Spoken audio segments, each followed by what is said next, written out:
इयत्ता 7वी प्रज्ञाशोध परीक्षा विषय मराठी.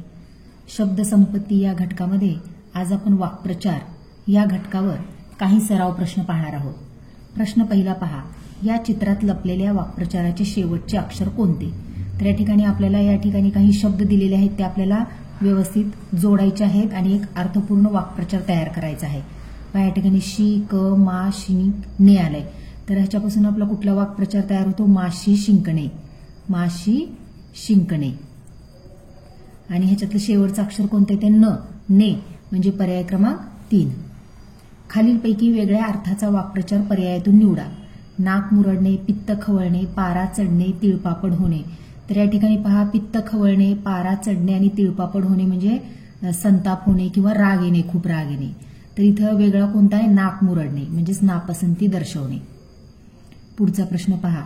ने, त, क, अम, वे, ब, घे, र दिलेली अक्षरे योग्य प्रकारे जुळवून तयार होणाऱ्या वाक्प्रचाराचा अर्थ पर्यायातून निवडा. आता आपण ही जी दिलेली अक्षर आहेत ती जुळवूयात आणि एक वाक्प्रचार तयार करूयात. तर पहा या ठिकाणी कवेत, कवेत अंबर घेणे. वाक्प्रचार काय तयार होतो? कवेत अंबर घेणे.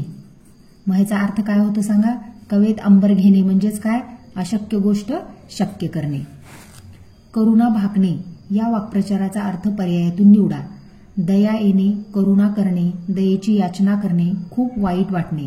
करुणा भाकणे म्हणजे दयेची याचना करणे. हेळसांड होणे या अर्थाचा खालीलपैकी वाक्प्रचार कोणता? कणिक तिंबणे, आबाळ होणे, काथ्या कुटणे, दाती तृण धरणे. तर हेळसांड होणे म्हणजे आबाळ होणे, दुर्लक्ष होणे. खालीलपैकी वाक्प्रचार व त्याच्या अर्थाची अचूक जोडी ओळखा. 2 पर्याय अचूक म्हणलेला आहे. साखर पेरणे, ऊस लावणे, हपकून जाणे, धक्का बसणे, प्रभा फाकणे, सूर्योदय होणे, राम म्हणणे, रामनामाचा जप करणे. तर या ठिकाणी पहा, साखर पेरणे म्हणजे गोड बोलण्याचा असा अर्थ होतो आणि राम म्हणणे याचा अर्थ मृत्यू येणे होतो. म्हणजे हे 2 पर्याय चुकीचे आहेत आणि हे 2 पर्याय जे आहेत त्यांचा अर्थ बरोबर आहे.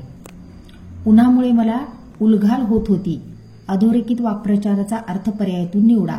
तर उलघाल होणे म्हणजेच काय? बेचैन होणे, पर्याय क्रमांक 3. बाजी प्रभू यांनी डॅश रिकाम्या जागी योग्य वाक्प्रचार निवडा. जीवाची बाजी लावणे, जीव मुठीत धरणे, जीवाला खाणे, जीवावर येणे. तर बाजी प्रभू यांनी जीवाची बाजी लावली असा वाक्प्रचार या ठिकाणी तयार होतो, म्हणून पर्याय क्रमांक 1.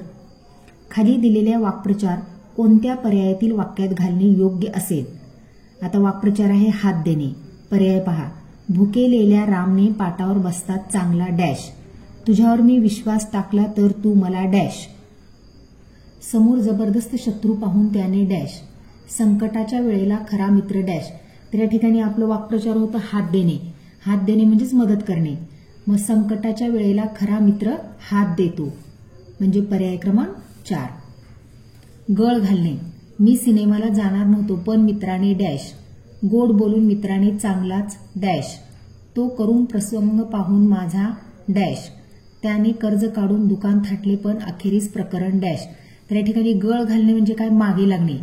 पहा, मी सिनेमाला जाणार नव्हतो पण मित्राने मला गळ घातली म्हणजे मला घेऊनच गेला किंवा मागे लागला तो, म्हणजे पर्याय क्रमांक 1 मध्ये योग्य आहे. झाकले माणिक. त्याच्या पोशाखावर काय जातोस? तो डॅश, त्याच्यावर विसंबून बसू नकोस, तो डॅश, विकत घ्यावयाचे आहे ना बरं डॅश, स्त्रीचा आपल्या अंगावर डॅश. तर या ठिकाणी झाकले माणिक म्हणजे काय की वरून दिसणे एक आणि आतून असणे एक. म्हणजे या ठिकाणी बघा, त्याच्या पोशाखावर काय जातोस? तो झाकला माणिक आहे म्हणजे पर्याय क्रमांक 1 मध्ये योग्य आहे. विडा उचलणे. बसा, पान सुपारी डॅश, आम्ही कधीही डॅश, जेवण झाल्यावर डॅश, शिवाजी महाराजांनी मावळ्यासह स्वतंत्र राज्य निर्माण करण्याचा डॅश. तर या ठिकाणी विडा उचलणे म्हणजे प्रतिज्ञा करणे. मग आता हा वाक्प्रचार कोणत्या वाक्यात योग्य आहे?